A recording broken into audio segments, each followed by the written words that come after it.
এটা হলো রেলের রাজধানী রাজবাড়ী রেলওয়ে স্টেশন। আজকে আমি রেলের রাজধানী রাজবাড়িতে এসেছি। আপনাদেরকে দেখানোর চেষ্টা করছি রাজবাড়ী রেল স্টেশনটা কেমন, কত বড় এবং কি কি এখানে আছে। তো প্রথমেই যেটা আমি দেখাতে চাই আপনাদেরকে, পাশে ইঞ্জিনগুলো দেখা যাচ্ছে, আপনারা হয়তো দেখতে পারছেন। এখানে তো রোদ পড়ছে, ভালোভাবে ভিডিও করার জন্য একটু টাফ হয়ে যাচ্ছে আর কি। চেষ্টা করছি তাও ভালোভাবে ভিডিও করে আপনাদেরকে দেখানোর জন্য। সামনে দেখতে পাচ্ছেন রাজবাড়ী রেলওয়ে স্টেশনের যে রেল গেট দেখা যাচ্ছে, আর এই পাশে দুইটা ইঞ্জিন কিন্তু রাখা আছে অলরেডি।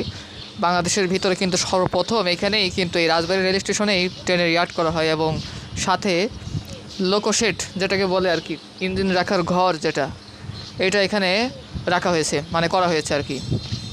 তো এখান থেকে ইঞ্জিন চেঞ্জ করা হয়, এবং ইঞ্জিন চেঞ্জ করার সাথে সাথে স্টাফদের ডিউটি পরিবর্তন করা হয়, চেঞ্জ করা হয়। দেখতেই পারছেন এটা হচ্ছে 64 সিরিজের ইঞ্জিন, আর এটা হচ্ছে 6000 সিরিজের ইঞ্জিন। দুইটা ইঞ্জিনই অনেক পুরনো।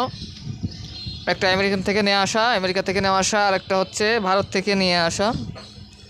তো ট্রেন যখন এখানে আসে তখন এইখানে ইঞ্জিনগুলোকে চেঞ্জ করা হয়। আর এইখানে অনেক বড় একটা ইয়ার্ড আছে, রেলের যাবতীয় কাজ করানো হয় রাজবাড়ী সেকশনের। আর রিলিফ ট্রেনও আছে, ওইটা কি রিলিফ ট্রেন কিনা জানি না, দেখতে হবে। ওটা মনে হয় রিলিফ ট্রেন যত সম্ভব, কাছে না গেলে বোঝা যাচ্ছে না ঠিক মতো। আমি আপনাদেরকে দেখানোর চেষ্টা করছি। আর একটা বিষয় হচ্ছে যে দুইটা রেল লাইনের মাঝখানে যে পাইপগুলো দেখতে পাচ্ছেন, এই পাইপগুলোর মাধ্যমে কিন্তু ওই ট্রেনের যে ছাদে যে ট্যাঙ্ক আছে, ট্যাঙ্কগুলোতে পানি দেওয়া হয়। ভালো করে লক্ষ্য করে দেখুন। রাজবাড়ী স্টেশনটা আসলে অনেক বড়, কিন্তু অনেক জায়গা নিয়ে বিস্তৃত একটি বড় একটি রেলওয়ে স্টেশন রাজবাড়ী। দেখুন দেখা যাচ্ছে ওটা রাজবাড়ী রেল গেট।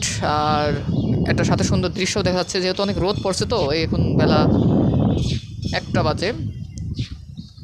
তো যাই হোক, ভিডিও এই পর্যন্তই। ভালো থাকবেন সকলে, আল্লাহ হাফেজ।